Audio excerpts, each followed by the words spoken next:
예수의 이름으로 나는 일어서리라. 주가 주신 능력으로 나는 일어서리라.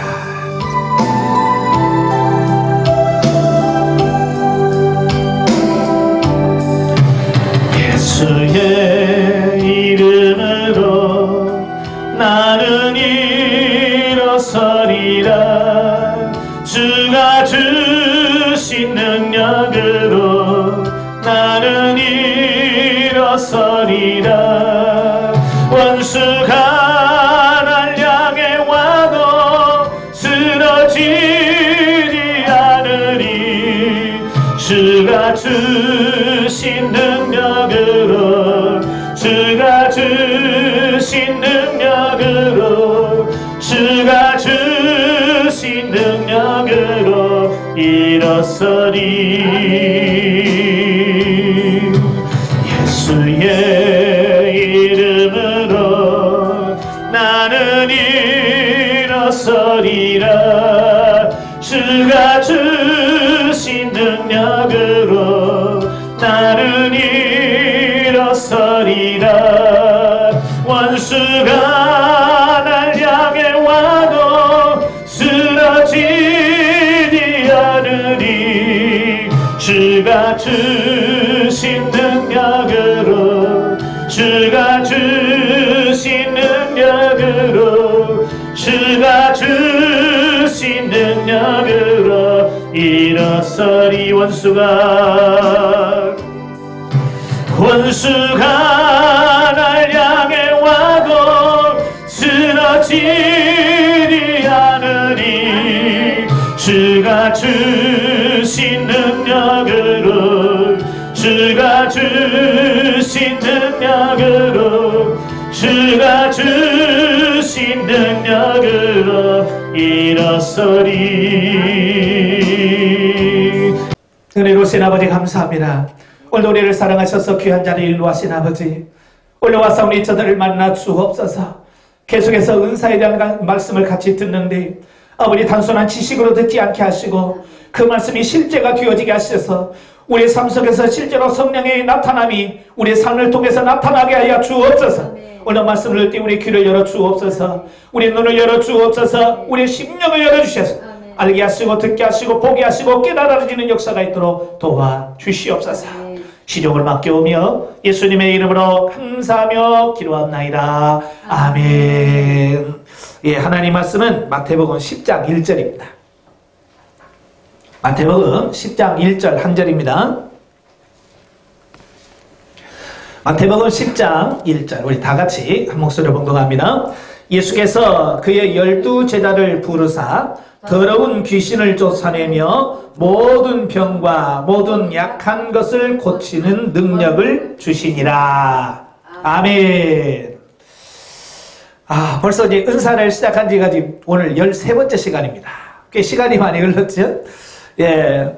아마 여러분 신앙생활 하면서 이렇게 길게 은사에 대해서 이렇게 들어본 적은 없을 거예요. 잠깐 설교 시간에 잠깐 지나가는 어떤 그런 부분을 들었을지라도 이렇게 아직도 많이 남았어요. 계속해서 들으시고 은사에 대한 정립을 정확하게 하시길 바라요. 그러니까 아무리 좋은 것을 줘도 사용법을 모르면 모르는 거예요. 예, 줘도 못 사용하는 거죠. 예. 예전에 저 어머님이 살아계셨을 때에 40대 어머니 고생한다고 그 아주 기능이 많은 세탁기 사다 줬더니 한 번도 사용을 안 하셔. 왜요? 이거 모르니까 이거 기능을 알아야 쓰시지. 그래서 결국은 기능 좋은 건 우리 누님이 가져가시고 그냥 버튼만 누르면 그냥 되는 거 있잖아요. 옛날 구식. 그거 어쩔 수 없어요. 좋은 거 사줘봐야 못 사용하니까. 그 사용할 수 있는 사람이 가져가고 사용할 수 있는 거 그냥 빨래 넣고 세제 넣고 그냥 버튼 하나만 누르면 지가 알아서 해주는 거 있잖아요. 그걸로 바꿔줬다니까요. 참 그걸 보면서 깨달아지는 게 많아요. 야, 줘도 못 사용하면 의미가 없구나. 하나님께서 우리에게 엄청난 은혜, 선물로 우리에게 주셨는데도 우리가 그것을 선물로 인식하지 못하고 감사하지 못하고 사용하지 못하면 의미가 없다고 말이. 자, 오늘은 병 고치는 은사에 대한 부분이에요. 지난 시간까지 영구별 은사에 대한 부분을 말씀을 드렸고요. 자, 오늘 이제 병 고치는 은사입니다. 일명 이제 우리가 신유의 은사라고 우리가 말씀을 하는데요. 아마 은사 중에서 가장 사모 많이 하고, 네, 어찌 보면 가장 좋아하는 은사 뭘 받고 싶냐라고 하면 제일 먼저 말하는 게 이 신유 은사예요. 나도 좀 병 좀 고쳤으면 좋겠다. 내 병도 고치고 아픈 사람들 손을 얹으면 그가 치유되는 어떤 이런 은사를 받았으면 참 좋겠다라고 하는 어떤 선호 대상, 제일 많이 선호하는 은사가 있다면 바로 이 신유의 은사, 병 고치는 은사가 아닐까라고 이렇게 봅니다. 자, 원어에서 병 고치는 은사를 보면 카리마타, 이아마톤이라고 하는 헬라어죠. 자, 은사라고 하는 말의 원문은 이 카리스마타인데 그 은혜라고 하는 카리스에서 나왔다고 그랬죠. 제가 설명 다 드렸어요. 카리스라고 하는 것은 은혜. 은혜라고 하는 말은 뭐예요? 값없이 주시는 선물, 그런 뜻이에요. 우리 저와 여러분들이 뭐 말씀을 듣고 강의 듣고 끝나면 뭐예요? 아이고, 은혜 많이 받았습니다. 그러잖아요. 그때 쓰는 용어가 이 카리스, 은혜란 말이에요. 그러니까 나는 그런 은혜를 받을 만한, 그런 사랑을 받을 만한 자격이 없는데 그냥 하나님께서 그냥 주시는 거, 이걸 카리스, 은혜라 그 말입니다. 은사도 마찬가지예요. 그 카리스에 나왔으면 카리스마. 그러니까 나는 은사를 받을 만한 자격이 없어요. 상담 받으면서 이런 은사가 임했네요. 그러면 뭐라고 그래요? 기도도 안 했는데요. 뭐도 안 했는데요. 그래. 그래서 그래. 제가 그러니까 은사지요. 기도 많이 해서 기도 대가로 받으면 그 은사가 아니죠. 그죠? 내가 기도 안 했는 하나님께서 주셔. 그러니까 그게 하나님의 은혜인 거야. 우리가 그걸 귀한 줄로 알고 나 같은 죄인에게, 나같이 부족한 사람에게 이런 은사를 주셨군요. 감사합니다. 그래야 되는데 시큰둥그리. 이런 은사 주셨네요. 그래도 그래요? 고맙다는 말도 안 하고 하나님께 감사한 말도 안 하고, 예? 왜? 그게 뭔지를 모르니까 그래. 그게 얼마나 가치 있는지, 그게 얼마나 우리에게 은혜가 있는지 그걸 모르니까 그러는 거예요. 일부 합리주의라든지 이런 사람들은 이 병 고치는 은사를 이제 뭘로 인식하냐면 의술로만 인식을 합니다. 의학으로만 인식을 해요. 그래서 에이, 쓸데없는 소리 하지 마. 무슨 병을 고쳐? 아프면 어디 가야 돼? 그렇지, 병원에 가야지. 뭐 하나님께 뭐 기도한다고 나 그게? 그러게 중세 이후 근대에 들어가면서 합리주의, 이성주의가 등장을 하면서 사람들의 이 이성을 주장하는 거예요. 그래서 이 머리로 이해가 안 되면 받아들이질 않는 거예요. 합리적이면 받아들이질 않는 거예요. 그러니까 병을 고친다. 이성적으로 이해가 돼야 안 돼요? 안 되죠. 그게 어떻게 약을 먹고 치유를 뭐 수술을 하든지 그래야 낫지. 어떻게 뭐 믿습니다. 손 얹고 기도한다 그게 낫냐? 이게 이성으로는 이해가 안 되는 거예요. 그래서 이성주의에서는 이걸 받아들일 수가 없는 거예요. 합리주의도 역시 마찬가지고. 네. 그래서 이성주의가 판을 치고 합리주의가 판을 치는 이 현대에서 부정적인 은사로 인식을 한다라 그 말입니다. 네. 그렇다고 해서 아무리 부정한다고 해서 그 은사가 부정되어지는 건 아니잖아요. 제가 가끔 그런 얘기해요. 내가 태양이 보기 싫어. 그래서 눈을 딱 감고 태양은 안 보이니까 없어. 여러분 밖에 나가서 눈 딱 감고 내가 태양이 안 보이니까 태양은 없어 라고 말한다고 해서 태양이 없어져요? 내가 눈을 감든 안 감든 내가 태양이 있다 없다고 말하든 상관없이 태양은 여전히 존재하는 거예요. 마찬가지로 우리가 이런 건 없어, 이 시대는 그런 건 없어 라고 말해도 이미 하나님께서 있다고 말씀하셨고 내가 준다고 말씀하고 있고, 예? 이것은 뭐 주님 오실 때까지 이게 존재한다고 말씀하고 있기 때문에 있는 거예요. 단지 우리가 발견하지 못하고 우리가 믿지 못하고 사용하지 못하는 것 때문에 그렇다라고 하는 거예요. 예, 그러니까 우리가 그렇다고 해서 우리가 잘못 이해하면 예수 믿는 사람은 병 가면 안 되는가? 라고 이렇게 말씀하시는 분들이 계시는데요. 아니에요. 우리는 이 일반 은총과 특별 은총을 구분할 수 있어야 돼. 자, 일반 은총이라는 것은 하나님께서 우리에게 일반적으로 주어진 은총을 말하는 거야. 그러니까 태양 같은 경우 예수 믿는 사람은 태양 비추나요? 비 올 때 예수 믿는 사람은 비 주고 예수 안 믿는 사람은 비 안 주고 그러나요? 아니에요. 예수 믿을 든 안 믿든 우상을 숭배하든 안 하든 하나님께서 사계절 주시고 태양 주시고 비 주시고 다 주셔요. 이게 뭐냐? 일반 은총이 모든 사람들에게 베푸신 은총이에요. 그 은총 가운데 하나가 뭐냐? 병원이에요. 그리고 약이고요. 우리가 뭐 신약을 발견한다 그래도 그 신약이라고 하는 것은 뭐냐면 하나님께서 이미 이 천지 만물 속에 다 약성분을 다 넣어주셨어요. 심지어 뱀 독에서도. 심지어 독버섯 먹으면 죽는 그 독버섯 속에도 하나님께서 치유할 수 있는 성분을 이미 넣어놓으셨어.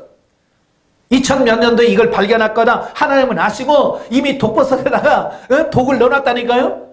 근데 지금 그게 연구하는 분들이 그걸 연구하다가 이런 게 있네. 그래서 발견해서 그걸 써먹는 거예요. 이게 뭐냐? 일반 은총이라고 하는 거예요. 일반 은총. 그래서 이건 예수를 믿든지 안 믿든지 하나님께서 주시는 은총이에요. 그걸 거부하면 안 돼. 그것도 하나님의 사랑이고 하나님의 은혜예요.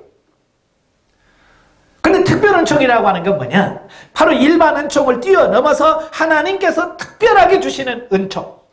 이게 구원부터 시작을 해서, 예? 구원이라고 하는 것은 우리가 일반적으로 구원받을 수 있는 게 아니잖아요. 그냥 가만히 있는데 천국 가고 가만히 있는데 그런 거 아니잖아요. 하나님께서 성령께서 내 안에 들으셔서 내 죽은 영혼을 깨우고 내 영혼을 변화올려 성장 성숙시켜서 하나님의 자녀로 살게 하신 이후에 영원한 하나님의 나라로 우리를 들어가게 하시는 거예요. 이게 뭐 이게 특별 은총이라고 할 수 있는 거예요. 예. 그러니까 이 은사는 뭐냐? 특별 은총에 해당된다. 아시겠죠? 초자연적인 거예요.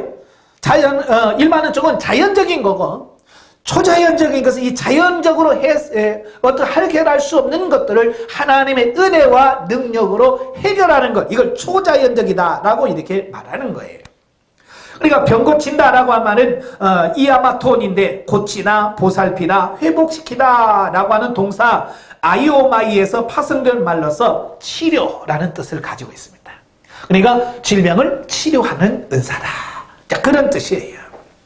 그래서 병 고치는 은사는 신체 기관에 나타나는 선천적인 질병 또는 후천적인 질병들을 치유하는 하나님께서 주신 능력이다. 이렇게 보시면 돼요. 그러니까 선천적인 게 있잖아요. 태어나면서부터 보지 못하는 사람도 있지. 예, 너가 요한복음에 보면 태어나면서도 보지 못한 그 소경이 있을 때 제자들이 묻잖아요. 이 소경이 누구 죄 때문입니까? 자기 죄입니까? 부모 죄입니까? 자, 그러잖아요. 그러니까 나면서부터 소경으로 태어난 분도 있고요. 또 사도행전 3장에 나오면 성전 미문에 앉아서 구걸하는 안진뱅이 있잖아요. 40년이나 40살이나 되는데 그 나면서부터 한 번도 걸어본 적이 없어. 예, 그리고 선천적인 불구절, 장애를 갖고 있는 사람이 하나님의 능력으로 치유되는 어떤 이런 부분도 있고요. 자, 후천적이라고 하는 것은 뭐야? 예, 살면서 여러 가지 질병들이 많이 올 수 있죠. 예. 세상의 모든 것은 사용하면 낫게 돼 있어요. 우리 몸도 마찬가지예요. 하나님께서 우리에게 새 몸을, 어린아이에게 새 몸을 갖고 오잖아요. 그지? 근데 그 몸을 자꾸 쓰다 보면 이것도 뭐 영원한 게 아니에요. 영구적인 게 아니에요. 시간이 있어요. 그래서 무릎을 많이 쓰면 무릎 관절이 닳아. 그래서 퇴행성 관절염이 되는 거고, 예? 하나님께 주신 근육도 너무 많이 쓰면 그게 닳아. 적당히 쓰면 운동이 되고 건강하지만 너무 범위를 넘어서면 닳아. 그래서 거기서 질병이 생기게 되어지는 어떤 이런 부분들을 보게 되고요. 또 유전적인 질병들이 많아요. 그러니까 하나님께서 인간을 창조하시고 계속 내려오잖아요. 예? 지금 수백 대, 수천 대를 지금 계속해서 아담 때부터 계속 내려오면서 유전적인 결합을 통해서 부모와 그러니까 아버지와 어머니의 유전자가 만나서 우리가 되잖아요. 그죠? 자, 그 유전자 속에서 변이가 나타나요. 자, 그래서 보통 보면 부모의 체질을 담잖아요. 그죠? 부모 중에 누구 한 사람이 약하면 자식도 그렇게 약하게 태어날 수도 있고. 자, 유전적인 어떤 이런 부분도 있다 그 말이에요. 근데 질병의 원인이 나중에 말씀드리면 여러 가지인데 그 여러 가지 질병 중에서 하나님께서 특별하게 치유해 주시는 것. 그 치유할 수 있는 은사를 우리가 병 고치는 은사 또는 신유의 은사다라고 말한다 그 말이에요. 그러면 이제 학자들의 정의, 지금은 이제 어원적 정의였고요. 이제 학자들이 이 병 고치는 은사를 어떻게 정의를 하는가? 이 학자들을 보니까 두 종류로 나뉘어요. 하나는 뭐냐? 없다 그런 거. 신은사 같은 것은 없다라고 주장하는 학자들이고, 아니는 여전히 지금도 하나님께서는 동일하게 역사한다라고 주장하는 학자로 나뉘더라 그 말이에요. 자, 먼저 지금도 이런 은사가 활용된다라고 하시는 분들, 피터 와그너가 그런 말을 해요. 한 신유 은사는 하나님께서 그리스도의 몸에 어떤 지체들에게 주신 특별한 역량으로서 자연적인 인간의 방법을 떠나서, 아까 말한 일반 은총을 말합니다. 일반 약을 먹든지 아니면 그냥 자연적으로 치유가 되는 걸 떠나서 하나님께서 병을 고치시고 건강을 회복케 하는 중개자로서 봉사하는 역량이다. 그러니까 그 사람 자신이 고치는 게 아니고 중개하는 하나님의 능력을 그 사람에게 전달시켜서 그 사람을 치유하게 하는 어떤 그런 은사를 병 고치는 은사다라고 이분은 정의를 내렸어요. 그 다음에 레슬리 B. 풀린이라고 하는 분은 신유 은사는 병자들을 치료하고 건강을 회복시키기 위한 수단으로서 초자연적인 방법으로 역사하는 하나님의 능력이다 그랬어요. 그러니까 뭐 약을 먹고 나았네, 뭐 음식을 먹고 나았네, 그게 아니라 그것도 물론 하나님께서 일반 은총으로 허락해 주시는 부분도 있습니다. 예, 저도 보면 그래요. 하나님께서 제가 특별히 어디 좀 불편했을 때 하나님 어떻게 할까요? 그러면 뭘 먹으라고 그래요. 그래서 그걸 먹으면 나아요. 근데 이건 일반적인 은총으로도 하나님께서 허락하신다 그 말이에요. 예. 그러나 여기서 말하는 초자연적인 병 고치는 은사라고 하는 것은 하나님의 능력으로 치유되는 걸 말합니다. 예, 하나님의 능력으로. 또 데이비드 피치스라고 하는 분은 치유의 은사는 사람들을 통해 전달되는 것으로서 질병이나 허약함을 초자연적인 방식으로 낫게 함으로써 사람들로 하여금 하나님께 영광을 돌리게 한다라고 정의를 내렸어요. 그러니까 초자연적이라고 하는 거, 이걸 강조를 많이 해요. 그 다음에 데이비드 리타 베네트라고 하는 분은 병 고치는 은사를 상처나 신체 장애 그리고 질병 등을 인간의 기술이나 어떤 자연적 수단의 도움 없이 초자연적인 방법으로 치유하는 은사다 이렇게 말씀을 했고요. 이상과 같이 이들을 다 정의가 뭐냐면 병 고치는 은사는 인간의 의술이나 자연적인 치료가 아니라 성령님의, 이게 중요한 거예요. 성령님의 초자연적인 능력으로 말미암아 치유되는 그 은사를 말한다. 예, 초자연적인 것을 말한다 그 말이에요. 이제 반대로 그 병 고치는 은사가 종결됐다. 병 고치는 은사는 종결됐다라고 주장하시는 분들이 있어요. 그분 중에 월부어드라고 하는 분들이 계시는데요. 월부어드라는 신학자는 그가 이제 성령이라고 하는 책을 썼어요.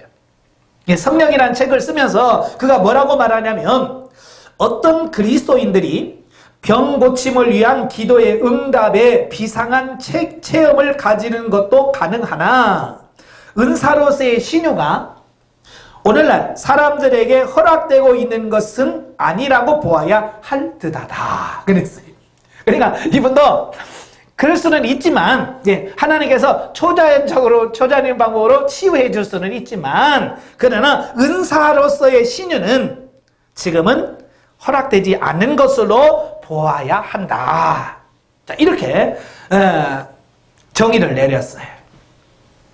또 리차드 게핀이라고 하는 분도 그래요. 이 리차드 게핀 같은 경우는 몇 가지 은사는 지금도 인정을 해요. 이렇게 한다라고 하지만 대체적으로 은사에 대하여 그렇게 좋지 못한 인상을 갖고 있는 분이거든요. 자, 그분이 뭐라고 말하냐면 그가 성령 은사론이라는 말을 책을 썼어요. 그러니까 아까 월브워드 같은 분이나 리차드 게핀 같은 경우를 보면 제목만 보면 그럴싸하잖아요. 성령 은사론. 하면 성경적인 것처럼 다 들려지잖아요. 그런데 내용에 들어가 보면, 읽다 보면 성경적이지 않은 이런 부분들이 보인다는 거예요. 왜냐하면 이성주의와 합리주의가 그 안에 들어가니까 도무지 이성으로는 아무리 판단을 해도 이게 가능하지 않는 거예요. 그리고 자기들이 경험을 해보면 좋겠는데, 이성적인 합리적인 사람이 경험을 해요, 못해요? 참 못한다고 말해요. 예? 믿음으로 되어지는데 이분들은 믿음보다는 먼저 머릿속으로 이게 과연 될까? 이걸 먼저 생각하니까 안 될 수밖에 없는 거예요. 그러니까 그분들은 결과적으로 이성적으로 할 수밖에 없다는 거예요. 이해가 안 되는 거죠. 그래서 그가 뭐라고 썼냐면, 이 은사들은, 그러니까 신유는 특별히 일정한 개인에 의해 정규적으로 행사되었을 때는 교회 창설의 일부였던 것으로 결론을 내릴 수 있을 것 같다. 그러니까 이런 은사들은 교회 창설 때가 언제예요? 초대교회. 사도행전에 나오는 그 초대교회 당시, 그 초대교회 당시에는 이런 것이 가능했다 그 말이에요. 하나님께서 이 땅에 교회를 세우기 위해서 특별하게 그런 은사들이 많이 나타나서 교회를 딱 세웠다 그 말이. 이 은사들은 넓은 의미에서 사도의 표시에 속했기 때문에 교회 생활에서 지나가 버린 은사들이다. 이게 뭐냐면, 이 병 고치는 이것은 특별히 사도들에게만 허락한 은사들이다. 그러니까 사도들이 죽어서 없어진 다음에는 자연적으로 이런 은사들도 같이 없어졌다. 이렇게 보는 거예요. 이건 정말 기독교 역사 속을 보면 치유의 역사는요, 중세도 일어났고요. 물론 초대교회 예수님 당시나 이 사도들이 사역할 때 당시보다는 훨씬 더 안 일어나죠. 뭐 이 초대교회 당시는 이 병 고치는 은사는 기본적이었어요, 교회에. 사도행전에 보면 얼마나 대단한 일이 있냐면, 베드로가 지나가면, 베드로가 어느 동네 간다 그러면 그림자나 쭈일까 해서 길가에다 환자들을 쭉 깔아놨어요. 그래서 태양이 동쪽에서 뜨면 요쪽에다 쫙 깔아놓고, 오후에는 요쪽에다 쫙 깔아놓고. 왜요? 그림자가 이쪽으로 가고 이쪽으로 가잖아요. 그러니까 희한한 거잖아요. 그냥 베드로가 지나갈 때 그림자만 싹 스쳐도 나으니까 이거 뭘로 표현하겠어요? 그렇죠? 자, 그래서 초대교회는 엄청난 역사가 일어났어요. 사도행전 19장에 보면 바울을 통해서 희한한 기적들이 일어났다고 그랬어요. 사도 바울이 일하다가 땀 닦는 수건만 갖다 놓고 그냥 병자에 넣으면 병자가 낫지, 귀신 들린 사람을 넣으면 귀신이 나가지, 그가 일할 때 있던 앞치마만 갖다가 얹어도 낫고, 자, 그런다고 말이에요. 그런 것이 분명히 있었어요. 근데 그렇지만 시간이 흘러가면서 이런 부분들이 조금씩 약화된 것은 사실이에요. 나타나는 현상이 드문 것은 사실이에요. 그러나 이게 사도 때만, 사도들을 통해서만 나타났다 라고 한다는 것은 좀 문제가 있다라고 볼 수 있는 거죠. 예. 그래서 이들은 은사로서의 병고침, 신유의 은사는 종결됐다라고 주장을 합니다. 그렇지만 이들도 부정을 못하는 게 뭐냐면, 그러면서도 사도들의 표시고 초대교회 그때만 일어났지만 지금도 하나님의 주권적인 뜻과 능력으로, 특히 기도의 응답으로 병을 고칠 수는 있다라고 인정을 했어요. 그러니까 간헐적으로 하나씩 나타나긴 하지만 초대교회처럼 그렇게 활발하게 나타나지 않는다라고 말합니다. 왜냐하면 보여지잖아요. 잊을만 하면 병 고쳤다는 분 있잖아요. 지금도 있죠? 옛날 초대교회처럼 막 예배 시간마다, 기도회 때마다 막 질병이 치유된 건 아니지만 그래도 가끔 누가 치유가 됐다라고는 말은 듣잖아요. 여러분도 경험을 하고 있고요, 가끔씩. 예. 자, 그러니까 그걸 부정을 못하는 거예요. 우리가 사도행전 4장에 보면 베드로가 성전 미문에 앉은 안전병이를 치유했잖아요. 그러니까 그 베드로와 요한을 붙잡아 놓고 사도적 공회에서 재판합니다. 예. 그때 그 옆에 누가 있어요? 예, 병고치는 의사가, 병고침을 받은 사람이 딱 서 있단 말이에요. 근데 그들은 늘 성전 다녔기 때문에 아는 사람이잖아요. 그죠? 제사장들이고 바리새인들은 늘 성전에 예배드리러 들락달락 하니까 그 사람이 누군지 다 안단 말이에요. 그러니까 그 자기가 늘 알고 있는 사람이 지금 안전뱅이가 서서 찬양도 하고 막 뛰어다니니까 부정을 못한다고 말이에요. 마찬가지, 오늘도 마찬가지. 이런 역사가 분명하게 증거가 되면 사람들이 부정을 못해. 근데 이런 게 잘 안 나타나면 이런 부정하는 사람들이 나타날 수 있다라고 말씀드릴 수 있는 거예요. 네. 그러니까 일부에서는 병고침의 은사가 종결됐다라고 주장하는 사람들이 있고, 레슬리비 훌린이라든지 또 뭐 이런 사람들이 뭐라고 말하냐, 지금도 아니다. 지금도 하나님은 살아계시고 여전히 존재한다. 네. 단지 지금은 일반은총이 너무 잘 됐잖아요. 그죠? 예전에는 뭐 약이 있어요. 뭐가 있어요. 그래서 초대교회 야고보서 5장에도 보면 질병이 병든 자가 있느냐, 저는 장로를 택하여 기름을 붓고 기름을 바르고 기도할지니라. 기름 바른다는 게 뭐예요? 올리브 기름 바르는 건데요. 그때는 바를 수 있는 치유 약이 별로 없어요. 그러니까 기름 바르면서 자연적으로 치유도 하고 기도해서 낫기도 하고, 또 병자의 환처에 무화과 뭉치를 넣어서 그 골문 데 있잖아요. 예전에는 우리가 어렸을 때는 그 몸에 골고 그러면, 저도 어렸을 때 뭘 했냐면 밀가루 반죽 있잖아요. 밀가루 반죽을 하고요. 그 밀가루 반죽을 한 걸 이걸 골문 데다 이렇게 딱 붙여놓으면요, 이 안에서 쏙 빠집니다. 마치 고약 하듯이. 민간요법으로 그렇게 사용되는 게 있어요. 그러니까 그런 방법으로 예전에는 무화과 뭉치를 바른다든지 포도주로 세척을 한다든지 뭐 그런 방법들이 있어요. 근데 지금은 일반은총적인 방법이 굉장히 발달됐잖아요. 그렇죠? 그러니까 일반은총이 너무 이렇게 잘 되다 보니까 이 특별은총이 이렇게 낮아질 수밖에 없는 딱 그런 현상이에요. 그러니까 지금도 이런 특별은사는 어디가 나타나냐? 일반은총이 많이 있는 데는 안 나타나요, 잘. 그러나 병원도 없고 약도 없는 저 오지. 그죠? 뭐 하나님의 특별은총이 아니면 치유될 수 없는 곳에는 지금도요, 놀라운 역사가 일어난다잖아요. 예.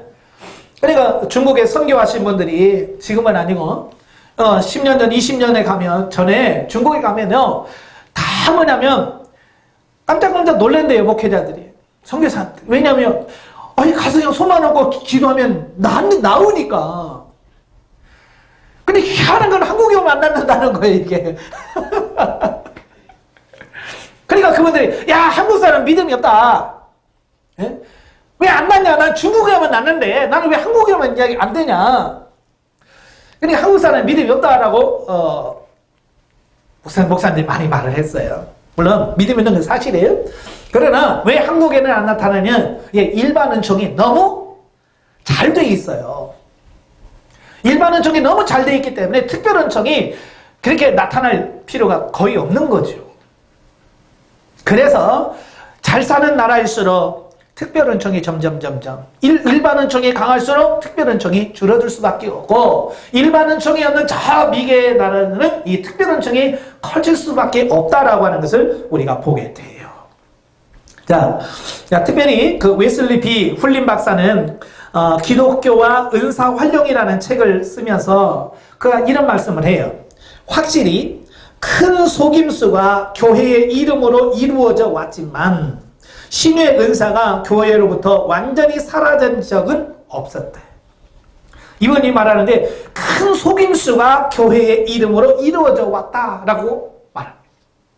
자, 이게 무슨 말이냐면요, 이 신유 은사를 빙자한 사기꾼들이 많이 있었어요. 아마 여러분도 그런 가끔 종종 듣잖아요. 그죠? 예. 예전에도 이 역사 속에 계속 그런 게 있어요. 예전부터 항상 이 가짜들, 모방하는 사람들이 나타나. 제가 이제 주일학교 제가 4학년 때죠. 4학년 때 저희 시골에서 교회에서 부흥회를 했어요. 시골은 꼭 겨울 되면 1월달, 2월달 되면 부흥회를 했었거든요. 해마다. 그래서 초등학교 4학년 때 부흥회를 했는데 그 부흥 강사님이 오셔서 치유 사역 한다고 하셨어요. 그래서 사람 세워놓고 뒤에다 방석 깔아놓고 내 눈 똑바로 봐. 내 눈 똑바로 봐. 낯선 이를 명한다. 물러가! 그러면 팍 쓰러져요. 사람들 신기하잖아요. 나도 얼마나 신기한지 몰라요. 네? 야, 정말 사도행전에 나타난 그런 기적인가 보다. 이제 그랬죠. 그다음 사람들 막 뻥뻥 떨어지고요. 막 그랬어요. 네. 그러니까 뭐 한동안 저희들은 다 이제 그런 줄 알고 이제 저들이 흉내를 많이 내잖아요. 학교 가서 너 일로 봐. 내 눈 봐봐. 그래놓고 나사렛 예수를 명하나 물러가! 그러면 돼요? 안 돼요? 안 되잖아. 그럼 확 밀지. 넘어져! 확 밀고. 그런 장난을 했던 기억이 나는데 그게 성령의 은사적인 차원이 아니라 그분이 최면술 있잖아요. 최면술. 네. 최면술 가지고 사람을 쓰러뜨리는 거예요. 자, 이런 경우들이 그때만이 아니라 종종 있어요. 트릭을 쓰는 거죠. 속임수를 쓰는 거예요. 그래서 속임수를 써서 이 손을 얹고 기도하면 손에서 열이 전기차 찌릿찌릿 오게 만들고, 자, 이런 방식을 통해서 많은 사람을 속였다고 말이에요. 그러니까 이 레슬리 비 훌린 박사도 그런 걸 안단 말이에요. 그래서 지금까지 큰 속임수가 교회 이름으로 이루어져 왔지만 그럼에도 불구하고 한 번도 신유 은사가 완전히 사라진 적은 없었다 라고 저는 말씀합니다.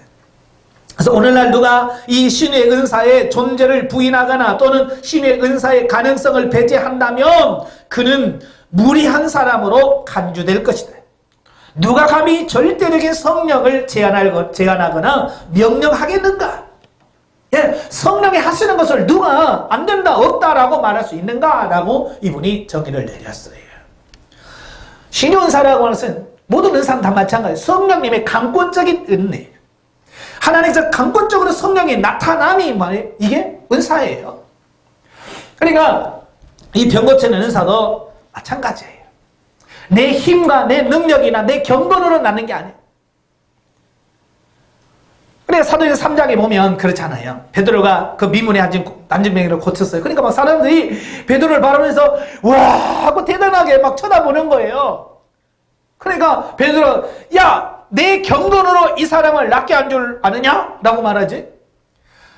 그러니까 개인, 사도 바울의 어떤 개인적인 능력으로 이 사람을 치유한 것이 아니라고 말합니다. 이 사람은 나사렛 예수의 이름으로 치유가 됐다. 그걸 강조하거든요. 그러니까 이건 하나님의 능력으로 된 것이지 성령의 능력으로 된 것이지 그 개인의 능력으로 이루어진 건 아니라는 말이에요. 그러니까 이런 치유 경험들을 해보셔야 돼요. 내가 연약했을 때 하나님께 기도하면서 치유받아본 경험이 있어야 이 신유 은사에 대한 확신을 가질 수 있다라고 하는 것을 보게 되어집니다. 예. 저도 뭐 주일학교 때, 저 시골이잖아요. 시골은 뭐 약국이 있나요? 뭐 병원 약국이 없으니까요. 그래 제가 아프다고 막 울면 저희 어머님은 가자. 어디? 교회. 뭐 약국이 있나요? 뭐가 있나? 아무것도 없어요. 막 배가 아프다고 부르면 저를 막 끌고 교회로 갑니다. 예. 하면 그때는 목사님도 아니시죠? 전도사님이, 시골 교회는 전도사님이 사역을 했어요. 저희 다닐 때. 그 전도사님한테 가서 기도해 달라고. 그럼 그 전도사님은 그래요. 어디가 아프냐? 배 아파요. 그러면 누워라. 그러죠? 그럼 누우면 배를 이렇게 해서 쓰다듬으면서 기도해 줍니다. 예? 예, 기도해 줘요. 그러면 신기하게 그게 아팠던 배가 안 아파요. 제가 어렸을 때 그런 경험들을 몇 번 했어요. 예? 그러니까 그런 걸 보면 진짜 약도 안 먹으면 이게 낫네. 그러니까 저는 신유 은사에 대한 부분은 어렸을 때부터 몇 번 경험했기 때문에 신유 은사가 지금도 있다라고 저는 인식을 해요. 알고 있어요. 예. 그리고 제가 이제 신유 은사를 정말 결정적으로 체험할 때가 제가 20살 때가 될 때. 제가 20살이 되어서 제가 경상남도 양산이라고 하는 곳에 취업을 나갔어요. 거기 이제 방위산업체예요. 남자들이 제일 가기 싫은 데가 어디예요? 군대 가기 싫잖아요. 저도 이상하게 그때 군대 가기 싫더라고요. 그래서 어떻게 하면 군대를 안 가는 방법이 있을까? 하다가 방위산업체에 가서 5년을 일하면 군 면제가 되는 거예요.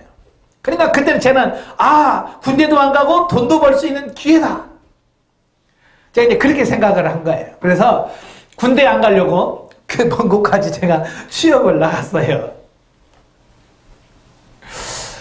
거기서 열심히 이제 그 가까운 개척교회 가서 봉사하면서 섬기고 있었죠.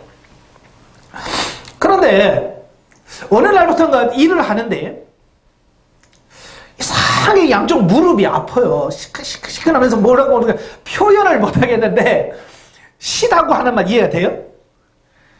무릎이요. 아직 막 쉬고 아파요.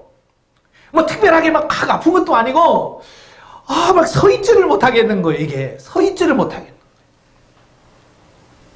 그래서 주로 이제 직장에서 서서 일하는데 서서 있지를 못하니까 못하겠는 거예요.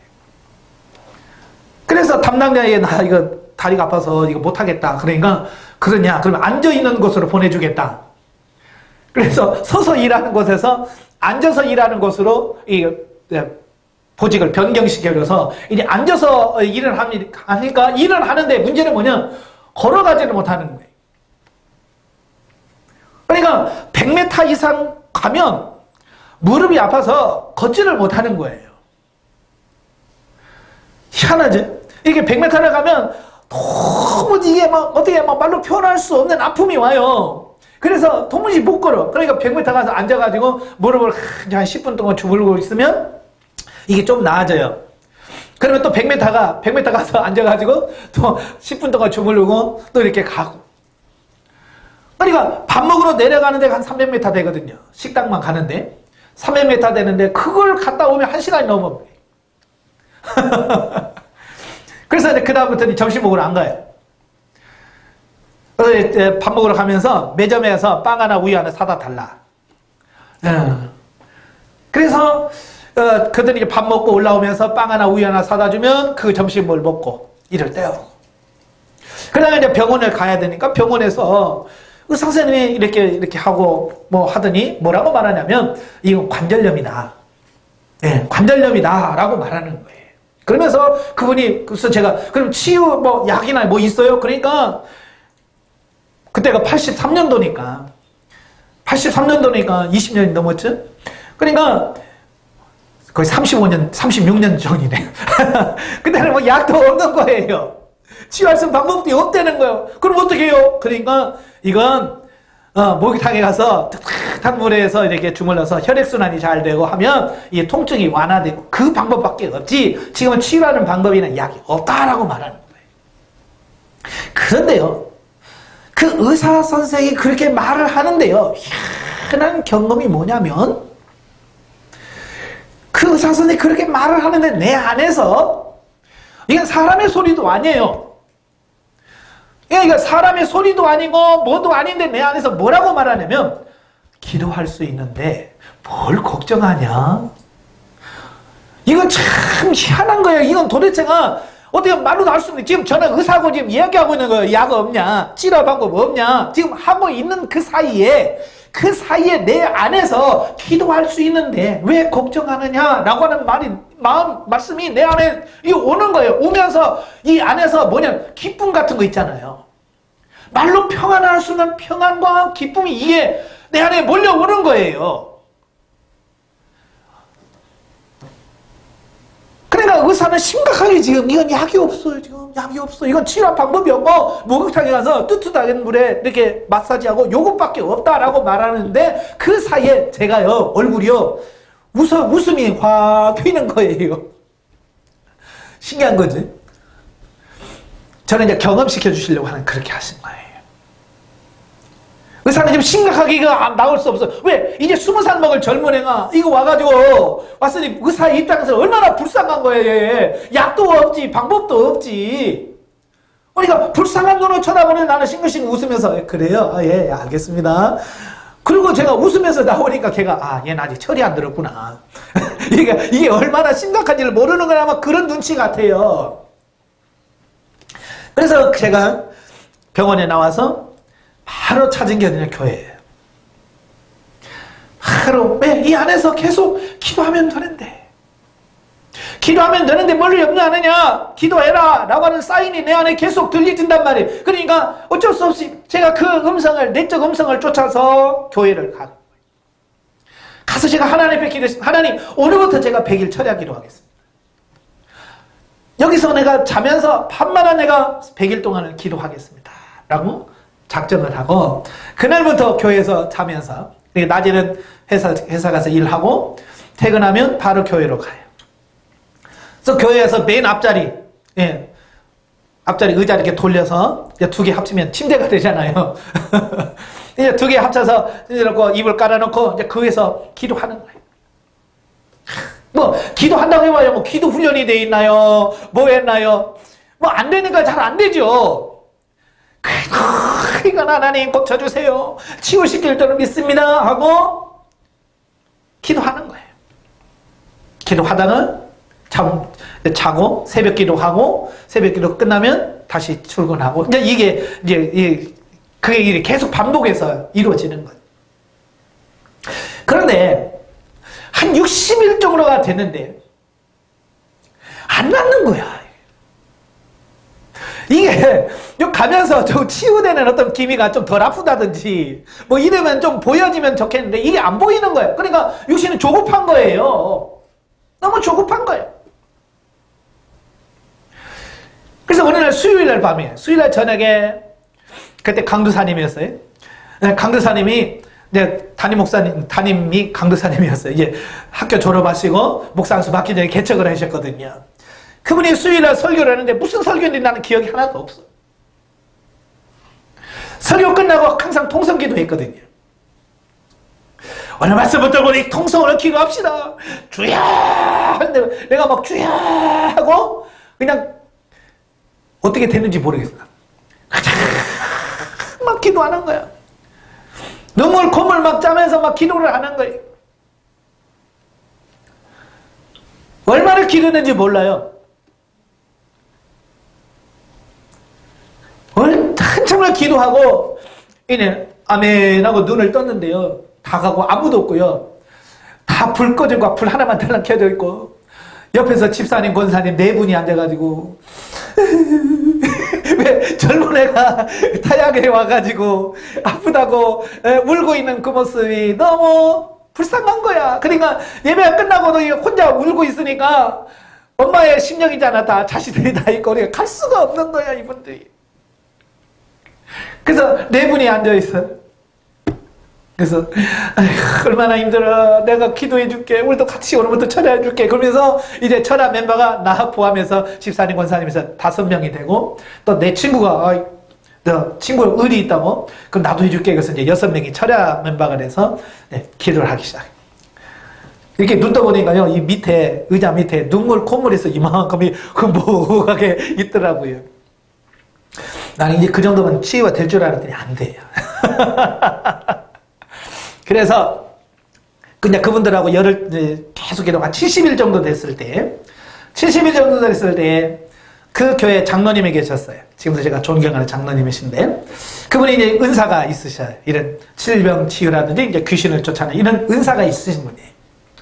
그분이 이렇게 기도하는데 하나님께서 그분에게 말씀하시는데 뭐라고 하냐면, 너 쟤 데리고 기도원에 가서 금식해라.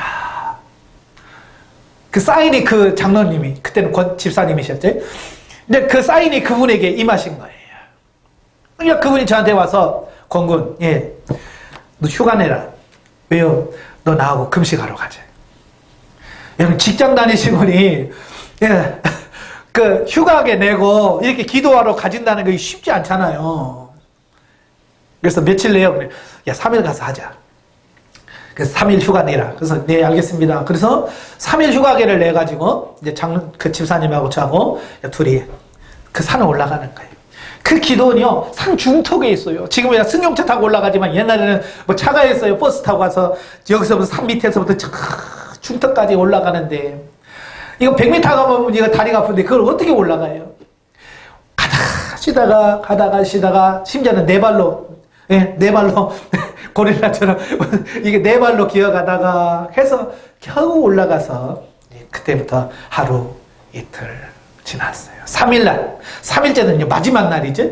마지막 날 새벽에 새벽 기도를 마치고 이제 의자 방석을 들고 장로님하고 이제 그 뒤에 산에 올라가서 기도의 자리에 가서 기도를 하는 거죠. 이제 아침에 이제 동쪽에서 해가 떠오르는데 아직 안 떠올랐어요. 그냥 동쪽에서 해가 안 보이고 붉게, 예, 이제 올라오는 그때예요. 이제 그때부터 기도를 시작했어요. 뭐 어떻게 기도했는지 몰라요. 막 기도를 했죠. 막 하나님의 기도를 하고 이제 아멘하고 눈 떴어요. 눈 떠봤는데 해가 붉게 있더라고요. 그래서 나는 시간이 얼마 안 지났나 그랬더니 해가 동쪽에서 떠가지고 해 넘어가 서쪽에서 해가 안 보이게 넘어가고 그 아침에 그 동쪽에서 안 올라올 때 붉은 것처럼 서쪽에서 붉게 됐어요. 그러니까 성령께서 붙으니까 그렇게 되더라고요. 그러니까 아침부터 저녁까지 그렇게 기도를 한 거예요.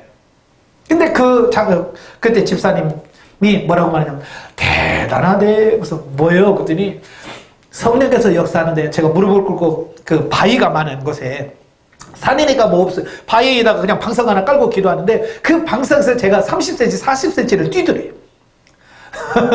무릎을 꿇고 기도하는데 아침부터 저녁까지 이 방석에서 30cm를 막 방방방 뜨면서 그렇게 기도를 하는 거예요. 예. 이 성령께서 근본적으로 역사하면 그렇게 됩니다. 예. 그래요. 아유, 그래요. 그렇다고 이제 다리를 쭉 뻗고 이제 주무르면서 이제 뭐 난지도 아직 몰라요. 그냥 뭐, 예, 그래요. 하고 다리 주무르고 이제 내려가시죠. 하고 방석을 들고 딱 내려오는데요. 나도 몰랐어요. 그냥 막 내려오는 거야, 이렇게. 한참 뭐 내려오는데, 그 청소, 잠깐만. 안 아파? 그러는 거야, 집사님이. 예? 뭐요? 너 지금 걷고 있잖아. 기도하러 올라갈 때마다 이렇게 막 바위 잡고, 이렇게 거의 기다시피 해서 올라갔거든요. 근데 내려올 때는요, 제가 걸어서, 뛰어서 내려오는 거예요. 근데 저는 그걸 모르는 거예요. 마치 제가 한 번도 안 아파봤던 것처럼 가는 거예요. 그러니까, 야야야, 너 지금 안 아파? 그러는 거예요. 아니, 괜찮은데요? 와서 보니까, 내가 지금 걷고 있는 거예요. 그러니까, 미문에 앉은 애가 걷기로 하며, 뛰기로 하며 하나님을 찬양했다라고 하는 그 말이 너무 생생한 거야. 그때부터, 할렐루야, 하나님 치유하셨구나. 그래서 그 밤에 뛰어서 내려왔어요. 이 하나님의 은혜로, 하나님의 능력으로 치유의 이런 부분이 있어요. 예? 제가 그런 경험을 했어요. 그러니까 하나님께서 그렇게 하시더라고요. 그렇다고 해서 모든 병이 고쳐지는 건 아니에요. 나중에 제가 또 그 부분을 설명하겠지만 하나님께서 치유할 때가 있어요. 때로는 치유하지 않을 때가 있어요.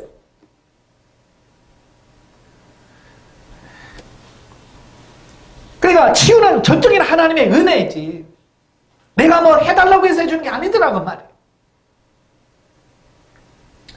저는 이제 저는 뭐 원래 이제 가르치고 양육하는 소명이 그거잖아요. 그러니까 가르치고 양육하는 건 되는데 병을 고치고 이런 부분은 제가 약한 건 사실이에요.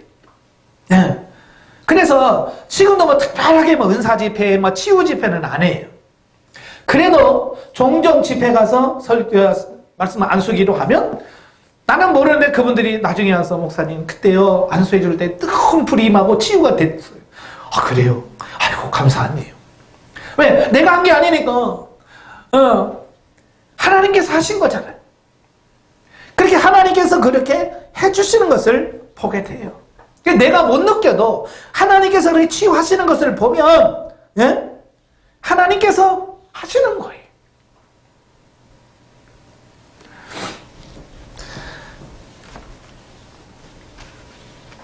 이렇게 하나님께서 하셔요. 근데 제가 이제 그 직장에서 이제 열심히 이제 하려고 이제 여기서 이제 돈 벌어도 되는구나 그랬더니 그 회사에서 잘렸어요.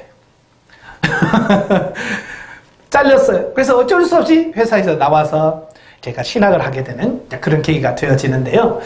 예, 제가 그 뒤로 제가 해병대에 가서 30개월 해병대 근무하면서 이 무릎이 아파서 훈련을 못 받거나 그런 적은 없어요. 하나님께서 그렇게 하셨어요. 근데 중요한 것은 군대 제대하고 제가 신학교 1학년 때 들어갔을 때 돈이 없잖아요. 누가 저를 학비 내주는 사람도 없고 아무도 없고, 그러니까 제가 돈을 벌어서 학비를 대야 되고, 예, 그래서 야간 학교를 들어갔어요.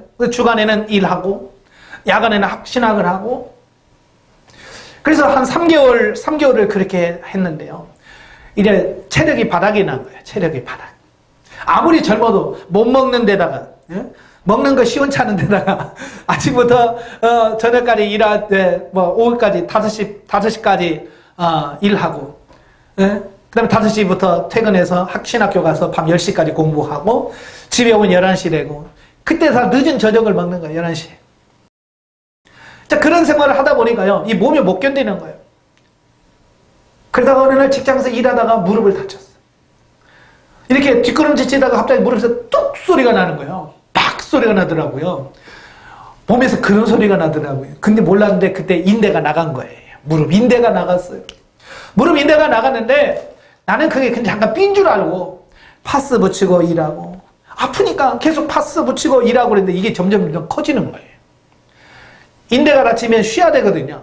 기부스 한 달만 쉬면 이게 다 치유가 돼. 자연 치유가 되는데 그걸 몰라가지고 돈 하면 죽는 줄 알고 계속 그 아픈 다리를 이끌고 계속 계단 오르락하면서 집 나르고 막 하면서 이거 하니까 이게 염증이 생기고, 염증이 생겨서 막 무릎이 막 이렇게 풍선처럼 부어 올라가는 거예요. 통증이 얼마나 심한지.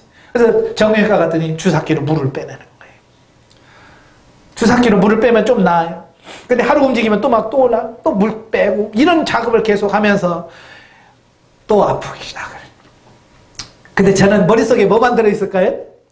예전에 치유해줬잖아요, 하나님이. 그죠? 예전에 하나님이 치유하신 하나님께서 오늘도 저를 치유해 줄 줄 믿습니다. 그래서 저는 병원 약국 의지하지 않고 난 하나님을 의지합니다. 라고 기도를 했어요. 치유됐을까요? 안 됐을까요? 이번에는 안 해주시더라고요. 그렇게 매달리고 금식하면서 해도 이번에는 안 되게 하시더라고요. 야, 진짜 저 많이 금식했고요. 정말 기도원에 가서 많이 울고요. 철야 많이 했어요. 이 무릎 때문에. 그런데 하나님이 안 해주시더라고요. 근데 뭐가 없냐면, 예전에 내가 20살 때 내가 너 기도하면 되는데 내가 치유해 줄게 라고 하는 그 하나님의 약속이 이 안에 없는 거예요. 단지 뭐가 있냐, 나는 할 수 있다 하면 된다, 이거 있잖아요. 신념. 제가 그래서 늘 여러분들이 신념하고 믿음은 구분해야 된다 라고 말한 이유가 거기에 있는 거예요. 저는 신념에 너무 가득 찼어요. 그러니까 이번에도 될 거야. 하나님이 약속을 안 해드는 불구하고 나는 될 거야. 나는 돼. 그래서 왜 경험도 있잖아요. 그러니까 계속 밀어붙이는 거예요. 갈수록 더 심해지는 거예요. 그래서 결국은 이제 병원에 갔더니 이게 안 된다 그래서 기부스를 해주더라고. 반 기부스를 해줘가지고 8년 동안을 기부스하고 목발 짚고 다녔어요. 야, 하나님께서, 그래서 제가 아픈 분들에게 그래요. 정말로 하나님께서 치유해준다는 약속 받았냐? 기도해서 낫는다고 말하면 제가, 그러면 하나님께 약속 받았냐? 그걸 물어요. 하나님께서 정말 나를 치유해준다는 하나님의 그 음성을 들었냐? 그러면 기도해라. 그렇지 않으면 괜히 신념 때문에 하나님께 치유해준다라고 하지 말고, 병 키우지 말고 병원 가. 병원 가는 게 나쁜 거 아니야. 그렇게 말합니다. 지금도 마찬가지예요. 병자가 왔을 때 성령께서 가르쳐줘요. 치유할 거다. 치유 안 할 거다. 하나님께 성령께서 가르쳐 주시거든요. 예? 그래서 여기 신념으로 하지 말라는 말이에요. 오늘 많은 사람이 너무 신념으로 살다가 가는 분들이 많아요. 아무리 얘기도 말하는데 병원 가라. 병원 가서 치유해 라고 해도 안 해요. 그래서 병을 다 키워. 어쩔 수 없으니까 키워요. 나중에 병원 가도 어쩔 수 없다 손들어. 왜 그러냐고. 이게 믿음하고 신념은 반드시 구분하셔야 돼요. 저는 신념 때문에 8년 동안 목 발주고 살았다니까요. 여러분도 마찬가지예요. 아프면 하나님께 먼저 기도하세요. 병원 갈 생각하지 말고 일단은 하나님께 기도하세요. 하나님, 정말로 이게 하나님의 능력으로 치유할 겁니까? 그렇다면 제게 말씀을 주세요. 언약을 주세요. 약속을 주세요. 그래서 내가 너를 치유할 거다 라고 약속을 주시면 그 약속 붙들고 기도하세요. 100일이든 1년이든 2년이든 하나님 약속 붙들고 기도하세요. 그러나 그 약속이 없으면 치료하세요. 치료받으세요. 아시겠죠? 예. 바로 이런 부분들을 우리가 잘 해줘야 되는데 이런 부분들이 안 되니까 봐봐라 기도해갖고 안 되잖아. 기도하다가 죽었어. 이런 말을 많이 듣는 이유가 바로 그런 거예요. 신념하고 믿음을 구분 못하니까 그런 현상들이 벌어지는 거예요. 그래서 제가 제일 무서운 사람이 뭐냐면 저는 믿습니다 하고 막 뛰는 사람들을 보면 제일 무서워. 왜? 말을 안 듣거든요. 자기 신념이 얼마나 강한지 안 들어 사람들이. 그래서 이 병 고치는 은사에 대한 바른 인식, 이 정의, 이 부분을 여러분 바르게 인식하십시오. 하나님께서 초자연적인 능력으로 여러분 치유하셔요. 역사하십니다. 그러나 다는 아니라는 거. 나중에 다 설명을 드릴 거예요. 예. 병이 드는 원인도 여러 가지예요. 하나님의 영광을 위해서 오는 경우도 있고 죄 때문에 오는 경우도 있고, 예?